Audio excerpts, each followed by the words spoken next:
I've done a year before that. Maintenance. Turn off, M-A-I-N-T. defrost twice. Should make like a P and I know. I want to add it to the back of this. I agree. Maintenance, and then go into barrel maintenance for the first one that's highlighted, and hit go. Yes, sir. He was at last year's meeting. And now we're going to highlight barrel number 1 like it is right now, and we're going to hit purge. Purge? Yep.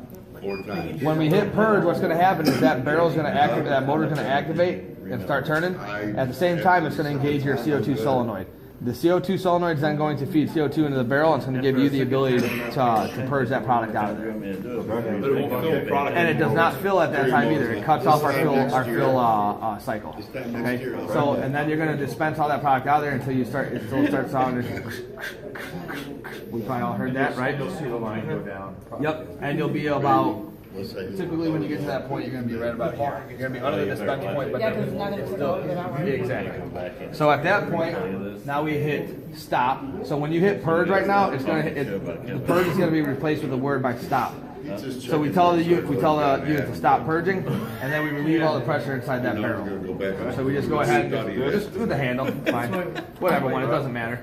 Yeah, you hold it until there's no more pressure coming out of it. Okay. At that point, what we're going to do is. It's not going to hear this until it comes back. Yeah, it is. I mean, there's not going to be much product that comes out of it though, because you've already dispensed everything out below the dispense point. Right. You know what I mean? So now the next thing we're going to do is we're going to remove the faceplate. Good.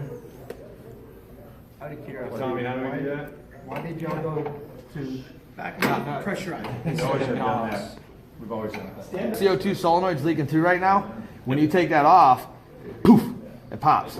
Right? So you got to think, there's 30 pounds of pressure inside that barrel. So think about how much tires in your pressure's in your tire. You ever seen a tire blow out? Right?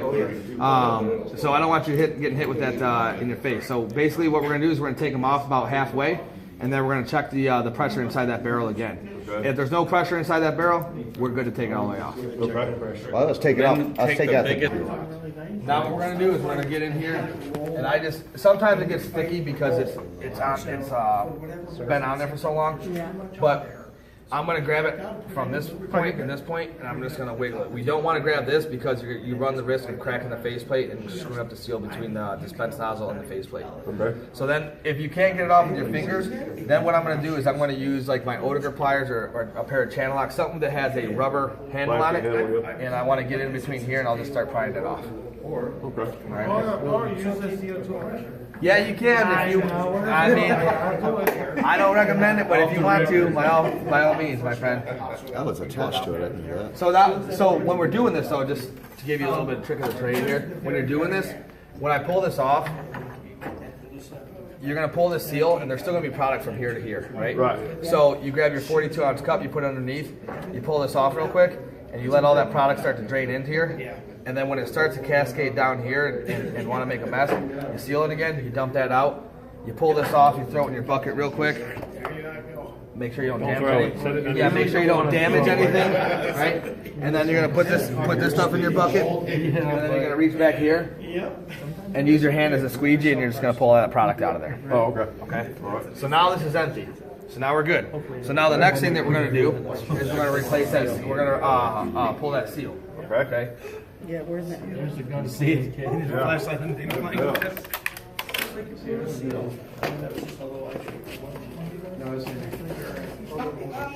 The kit for the part number that I gave you guys, like I said, it's like a gun cleaning kit. Just threads together.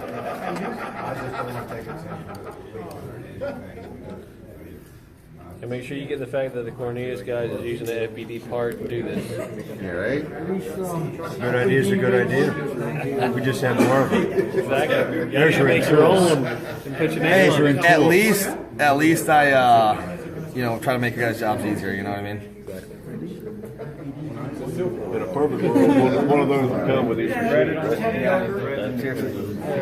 And then, so we're not going to take it out, but all you would do is you would insert this, and you would drop. Oh, I'm sorry. I apologize. No, you're fine. And then, where's the seal at? Where's the what? Right here. I thought there was one right here. There was at some point. So all you're going to do, this is in the back of the barrel, all you're going to do is take the screw, drive it into the actual groove, and just keep turning. To the right? Yep, just screw it in there like you would a screw on a on a wall. Okay. Boom, and just pop it out. And that's where it goes in, just like that. Yep. Okay. So once you do that though, the seal is garbage. Throw it in the garbage. Right. Take Piece of trash. Not behind And then you, you're gonna take a new one. You're gonna take a new one, and you're gonna lubricate the inside of it. Yep. And the reason we're putting lubrication on here, it's just a thin coat. You do not need a big glob of it. We just need a thin coat of it. Like food grade grease. Yep. We're gonna use Moly Coat 111. Okay. It's supplied in the part number that's given you guys for the kit that you need for the PMs. It's a huge tube. It'll last you probably for the rest of your life. I mean, you really need none of it. Yeah, exactly. Is that different from other food grades? So these are not. It is. The only reason we use that is because it's actually thick enough and it holds it withstands its viscosity with still being able to withstand the low temperature inside the barrel. So, and then once it's lubricated, after you remove that seal, I should point this out, you're going to take a towel, a clean towel, and you're actually going to wipe down the shaft because there's going to be some gunk that comes out with this seal. All right? It's like the old Yep. slush machine. Yep, exactly. So then you're going to take this, lubricate the inside only. We do not want to lubricate the outside because what happens is it lowers the friction point and it will actually pull the seal out when we start to dispense. So we only lubricate the inside of it because that's what comes in contact with the shaft. Now when you're removing this, the back of that shaft has a ceramic inlay on it. That ceramic inlay is important because it creates less friction on the inside of this and it gives it a longer life expectancy on the seal. The one thing I want to point out is if you're going to use any other method besides that tool that I just pointed out, we want to make sure we don't scratch that ceramic inlay. The ceramic inlay is what makes a seal with the actual gasket itself, and if we scratch that ceramic inlay, we run the risk of creating a gap between the ceramic inlay and the gasket itself. How do we know that we got that all the way in? So what you're going to do is you'll feel it recess. So you're going to put it on, you're going to put it around the shaft, and you're just going to take your fingers and you're just going to make sure it's seated. Just push it all the way back. There's a spacer in there that only allows it to be seated so far. Oh, okay. All right, so you don't need to worry about pushing it too far or not far enough. Right. And you'll feel it recess about 1/16 of an inch inside into the barrel. Okay. So whenever they screw that tool into the side of this, you gotta be careful not to screw it just a little bit in there and then try to pull it out. Yeah, all you're doing is just grabbing this thing and pulling it out. I mean, you don't need to sit there and drill into the back of the motor. Right. Gotta make sure you emphasize that. Yeah, no doubt. But can we, if we're having a bad day? I don't know. You put the shatters on the thing and tap it with a Yeah, go hammer. ahead. Yeah, go ahead. You feel is before we put this stuff back together, though, there's a few more steps. We want to sanitize the faceplate, and we want to sanitize the beater body and the scraper blades. We replace this O-ring, or? You do not have to replace this O-ring. Yeah, I flipped those too, right? Yep, it's not something that's required to replace this And they're O-ring. keyed, so they only go on there. So you drop it in sanitizer, you sanitize it. I always actuate this a couple times so you can get the. And it's only if you one notice, is keyed on each side. It's the end see how one it here is? and the end one Lifts this there. up. Yeah. See that? Yep. Right, just a needle valve. Yeah, I thought it was so that you could flip it over this way, but you can't even do that. So it's either this or that. So I always actuate That's this. gonna be hard to put back together on a bad day. In the contact points of where the product's in contact.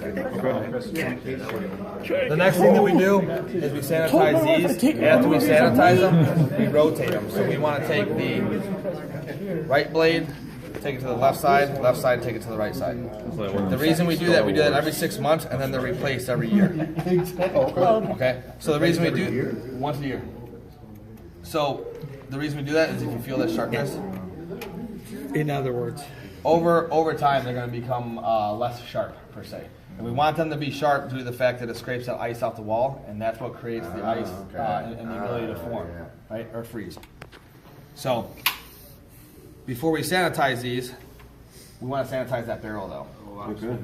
So what we're going to do is we would just take a clean towel. And I don't care if you guys use a paper towel or whatever, just make sure the paper towel is not left behind. Get it wet with sanitizer, wring it out, and then you're going to start in the back, you wipe the shaft out, and then you just make a circular motion out. Yeah, because as we all drive around, we're sweating, we're wiping our foreheads, we're scratching our butts, we're picking our noses. Not in that order. We don't drink out of it probably, but other people do, right? So we want to give them a clean barrel to. Quality piece of road. Sounds like we're profiling a little bit. Hey, I was just that, bro. Come on, man. Once you do that, these are sanitized as well. And throw your hands with the sanitizer. Pop back in there, then I'll let you find the groove. So just rotate it until it falls in, and then I always just give it some, just so you can feel the resistance, right? So you're good. So the next thing, what we do is we're gonna leave. If you notice, he left the scraper blades at 12 and 6. That's where you want it. If you put it at 12 and 3 or 3 and 9, what happens? It sags. Right? So we want to keep it at 12 and 6, right? It just helps the alignment of the faceplate. Now, this bushing, it's important. Okay, without this, Like the bushing of the old, the buns. yeah. If this bushing is not in place, what's going to happen? Good bounce. Is Bruce loves this one. He's going to get weeble wobble. Right? But they don't fall down. Yeah. So you're gonna get weeble wobble, and what can happen because of that is it's gonna start to transfer to the back to that motor. If it transfers to that motor, you run the risk of causing some issues in the back of that barrel. And because of that, you'll have leak points. Once you blow that barrel, once you blow any of these barrels, the freeze back's gotta go. You can't just change one at a time. Pushing. So that bushing. It's very important. You just put it inside the machine. Where'd it go? So This will help, like in FBDs, how the slot in the feeder shaft will get worn down because of the motor. So will this not? Yeah, so we don't have issues with Okay, this he's running wearing out of down. film here. The other thing we don't have issues with is, and I'm not saying anything bad about FPD, but we don't use a metal one for a reason. The reason we don't use a metal beater body is because those plastic scraper blades, when they break, what happens? Those metal stripes start to grind into the the wall. the wall. Similar to FBD. So that's why we don't use it. And those things, when you replace them, they double as nylon bones. They come with the PM kit. So the PM kit comes with this. So here. There's definitely differences. I just So bought it gives you the ability for the scraper blades, the rear seals, the bushing, the Dow Corning 111 lubricant, and then optional is going to be your beater body, your shaft adapter if need be, and then condenser filters. That's all you need for a PM. You don't get the seal tool with it. Like I said, we don't make it. FBD does, but I want to make you guys. Tommy just took off right here. Is the retaining nut for this thing, right? It's finger tight. We don't need to use channel locks on it. We don't need to get a vice grip on it and take it off. Just take it off finger tight. The next thing I'm going to take off is what we call a viscosity sensor. It doesn't sense the viscosity. It has nothing to do with any of that. That's just what it's called in the parts book. So I want you guys to know that's what it's called, because if you're ever looking for this, people call it, hey, you have the spider, you got the octopus, you have the claw. It's a viscosity sensor, okay? All it does is it acts as a blender blade, and as the product rotates around it, it keeps it mixed up. That's it. And it stays fixed, right? It doesn't move. Yep, it does not move. That is stationary. This, on the other hand, the spinner, as we call it, is here for one reason. As ice balls form if ice balls form in the barrel, instead of them being stuck and lodged in the dispense point, this comes around and kicks them out of the way. Smart. Smart. So, And that's pushed by those beater bars. it is. You are correct. The scraper blades actually come up and make contact with it and pick it up to rotate them. Which is saying, but it's made for weather. And then put this back on.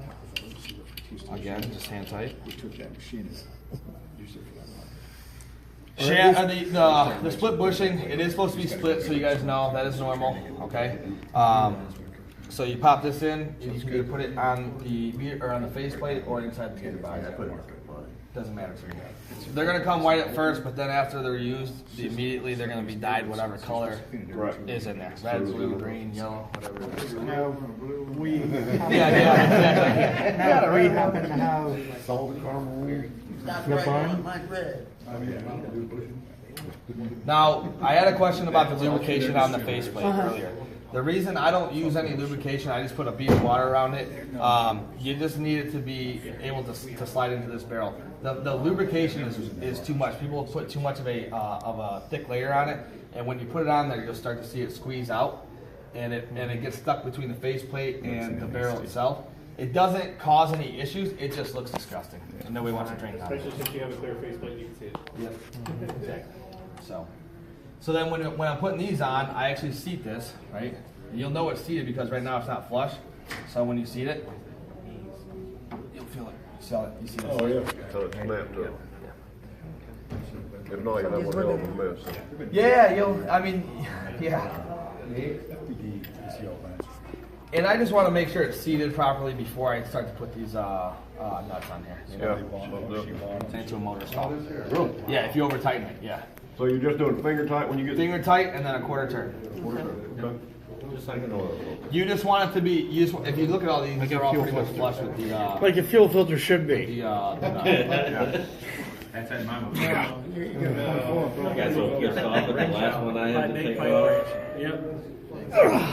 Where it's got this big dent caved in the side of it.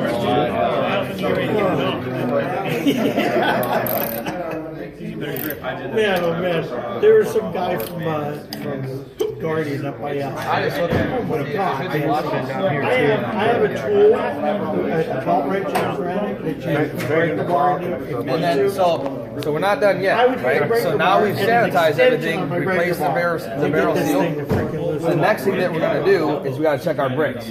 So we need every time you fill this barrel, you want to verify the bricks before it goes into that barrel. Even if you were out there last week, just get in the habit of it. Just get in the habit of checking that bricks. It takes 2 minutes to check the bricks, but at least you know when you walk away from there, the bricks is good. It's kind of like baselining that barrel. Okay. So to check our bricks, I don't know how he gets them on that tight. Then there's no mark. and then we were putting this into bricks mode. bricks mode? Yep. And now what we're gonna do is we're gonna hit menu and go into it's already in maintenance, so we're gonna go into brick setup. So go down. I know, it's funny because everything's touchscreen now, right? Yeah. So go down 3 times in brick setup. No, that's what I have. Yeah. And then hit go. The body of my. So, right now what's going to happen is when I hit go, or when I hit bricks, make sure that you have this in a bucket or in a cup, because you're going to have product come out of this immediately. Okay? So, we're going to hit bricks. It's beeping twice because we can't do anything in air mode right now. But at that point, we're going to spend for 3 to 5 seconds. So we're going to take 3 samples, discard them, and then we're going to take the reading on the 4th sample. The reason we do that is because we want to make sure the mixture that's coming out of here has had time to stabilize and actually mix with each other. Okay. If we need to make an adjustment, if you look at these shrouds, we only give you a quick access adjustment to one flow control, right? That's going to be our syrup. Okay? Our water we still have access to, but you need to remove the shroud in order to get to it. The reason we do that is because we're pretty confident in the water flow rate that we're going to have coming out of there. Which is 16 to 17 ounces in 10 seconds, 1.6 to 1.7 ounces per second. We can't capture it in 1 second, so we multiply it by 10, right? So to achieve our bricks, what we're going to do is, say you're at a 12. Right? What do we need to do? We need to add more sugar to get our bricks to go higher. And what are we looking at for a setting of our bricks?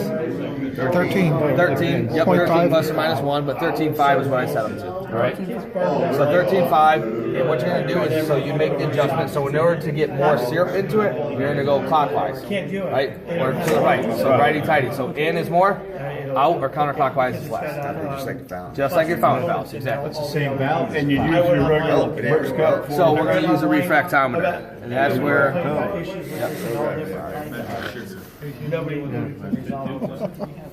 Just so you know, we were talking shit behind your back, so that would be all on there. Thanks. That was the issue. I knew there was a reason to Thank you. Yeah, Chicago soda. Right? Yeah, I know. That's what I hear pop and I'm like, you're not. Yeah. Well, I always say Coke, right? And somebody always gives me shit for how I say pop, Coke, soda. You know what I mean? No matter where I'm at, they're like, "You're even from around here, are you?" Like, it's a refractometer. Before you use a refractometer, You don't need to do it before each individual barrel, but you should do it before each machine. You should run it under cold water and make sure it's zeroed out. Because if this is not calibrated and zeroed out, everything that you check is going to be off as well.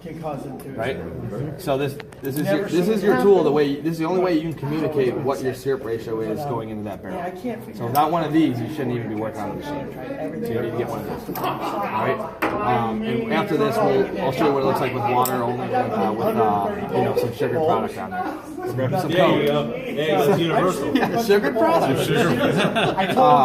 So after we make our adjustments, again, we're going to take 3 samples, discard them, and we're going to take the reading on the 4th one. Once we're satisfied with our brick setting, we can either use a screwdriver to activate our water solenoid, or if you have small enough fingers, you can reach back here and you can activate the plunger. If you look on the side here, all I'm doing is reaching back here. I'm sorry. And just activate the plunger. Yeah, so always on the right hand side, just dispense water through there, so you get rid of the syrup that's in there. Otherwise, what you're gonna have is you're gonna have it turn into a candy and also attracts fruit flies and nasty shit. You know what I mean? So we just want to have it clean. After you're satisfied with your bricks, the next thing you're gonna do is you're gonna turn it into barrel position. This is something you need to get in the habit of, because our next step is to fill that barrel. If it's left in the bricks position, that product comes right out of here. Wherever it's pointed, oh yeah, we all have it. It'll be your first call of the day, too. And you gotta drive around with sticky shit all day. So just get in the habit of after you leave your bricks, just right up to barrel position. Okay. Next thing we're gonna do is we're gonna go ahead and go back. Subway winds up paying for that. And go into barrel maintenance. Yeah, I have 2 other ovens like that. No problems at all. On these, just so you know, it helps sometimes when you're toward the center. I don't know. It's just, and then hit go.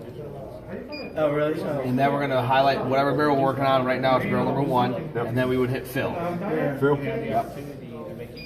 At this time, what's going to happen is your CO2, your water, and your syrup solenoids are going to activate, and they're going to start filling that barrel. If it does not fill, relieve the pressure in here, because you just purged it, right?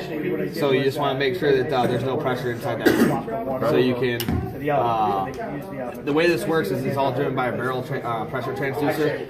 So anytime the pressure is below 23 psi in that barrel, it's going to activate the syrup, water, CO2 solenoid, start to fill the barrel. As the product starts, or as it fills, the pressure inside the barrel is going to rise. Once it hits 28 psi, it's going to shut itself down. You just bleed it off until it gets like about that far from the top. Yep, exactly. And then as it does that, we're just going to be bleeding this out slowly. You don't want to hold this open while you're filling. What's going to happen is, 1, you have CO2 escaping, so you're not going to have a good carbonated beverage. But 2, what you're going to have is there's a safety timeout on this. Once it fills for 2 minutes straight, it's going to shut itself down. And the reason it does that is because if this faceplate fails, or if that rear seal comes out and it's just continuously filling, it's not going to flood the store. Because we don't want it to fill for anything over that 2-minute time. It says, okay, I've filled for 2 minutes straight, shut itself down. Big mess. So it's a safety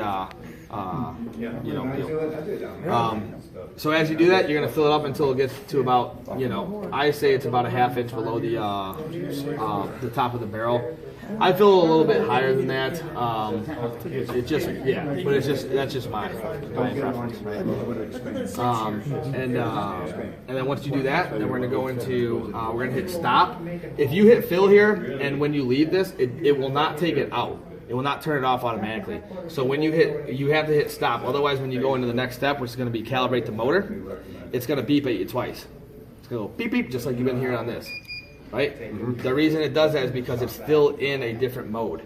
So you got to go back to, if it does that when you go into calibrate your motor, I guarantee you're still in fill mode. So go back into the barrel maintenance and hit off on where it says fill. Okay. All right. So you hit back? Yep. And then we go into motor setup. You just air that out.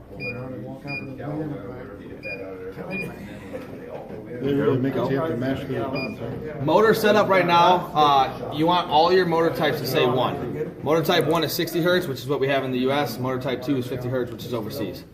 At that point, what we would do is we would hit cal. It would take 5 minutes to calibrate that motor. At that point, what's happening is the motor board which we'll get into here in a minute, is calibrating with the IO, or is talking with the IO board. The IO board is talking with the motor board. We did that. Like I said in the beginning of this, when we calibrate the motor, it should only be done on a fresh fill, on complete liquid. Okay. The reason it's doing that is because it's giving it a reference point or a home point to actually control your refrigeration cut in and cut out. Okay. So when you calibrate this motor, it's saying, okay, I'm drawing this much amperage and this much torque at a liquid state. As the product starts to freeze down, then you're actually going to start to see those numbers in the front of the screen when you're back here. So it'd say barrel number 1 freeze, and then it would have a number next to it. Have you ever seen those? Yeah. Yeah. So that is what's actually going. That's what we're going to be referencing when we're looking to see if the refrigeration is cutting in and cutting out as it should be.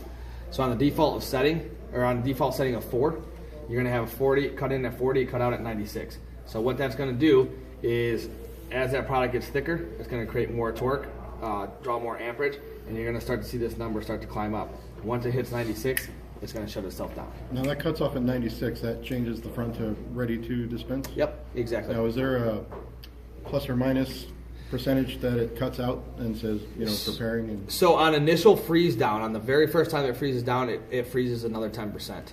So it'll actually go to, I think it's like 105 or 108, and it'll shut itself down. And after that, it's going to stabilize between 40 and 96. Anytime it drops below 40, it's going to engage your refrigeration system. Anytime it hits 96, it's going to turn itself down, turn itself off. And that's only if that's the setting. If you're to go in here and you change that from a 4 to a 5, the the refrigeration is going to engage sooner and it's going to run longer to give you to keep a thicker product. Does that make sense? Mm-hmm. Okay. So no, go ahead. So where do we adjust the overrun? And we're going to get it. The overrun's all going to be controlled by this. The overrun will all be controlled by the setting that you have here, which is 36 to 38 is what we set them to. And then what except for Mountain Dew is it set at 30. Correct. Is that Mountain Dew as well? All Mountain Dew. Yeah, all Mountain Dew products. There's like 20 of them now. So to decrease it, you increase the pressure or decrease the pressure? So to decrease the overrun, you're going to decrease the pressure. Okay. To increase your overrun, you increase the pressure. Gotcha. Okay. And again, we're only going to be making adjustments on those when the barrels are depressurized and empty. I don't mean completely empty, but we need to depressurize these if we're making adjustments. Because it's like making an adjustment on any other valve that's pressurized on the back side of it. Yeah. You're not going to get an adjustment out of it until you consume some of that pressure on the back side of it. If you've got these empty while you're cleaning, can you make adjustments to it? You sure can. Okay. So on installs, when I'm training the installers, what I do is I have when they initiate the CO2, is I have them verify that these are all set properly, as well as the expansion tank regulator on the side, and that's to avoid them from filling these barrels with product and wasting time and product. Right? I want you guys to be in and out of there as fast as you can. You know what I mean? Still doing the quality job, but in and out. Right? So after we calibrate the motor, the next thing that we're going to do is turn it on. Here's that bad boy down. So You we're going would to come out go here and you would hit on. on. Yep. So this is your main screen where it says barrel status. You know you're at the main screen. But right now it's not going to let us do anything for the simple fact, again, CO2 out, water out, syrup out. Yeah. That's it? How do I adjust the clock and stuff like that? So we're going to go into that. So that's how you do it. That's a complete PM on this, right? And we're going to do that for each individual barrel. Now, when I'm getting ready to freeze this barrel down, I can go on one barrel. Yeah, well, filter does need to be clean. Sorry, filter does need to be clean. That's monthly, right? This is going to be monthly. What I recommend for you guys to do, and it'll change based off of the cleanliness or the dustiness of the store, right? Some are dustier than others. Weekly, yes. What I would recommend doing for these is carry multiple of these on your van, and then take one out, put the new one in, clean this one out, throw it back on your van. Just keep cycling them out. Oh, okay. Because otherwise, people put them in back in wet. Yeah. And what happens when they're wet? They track more dirt. They attract more dirt. Yeah. That's how you catch the most dirt possible. Yeah. That's how I take it out of my The next store. one, when Right? you clean it, you've got all the dirt you possibly can. Then you're basically using the dirt as the filter then. Yes. Much better media. And you're gonna watch that head pressure go up. Yeah, no, That's what's gonna happen. Speaking of that, some of those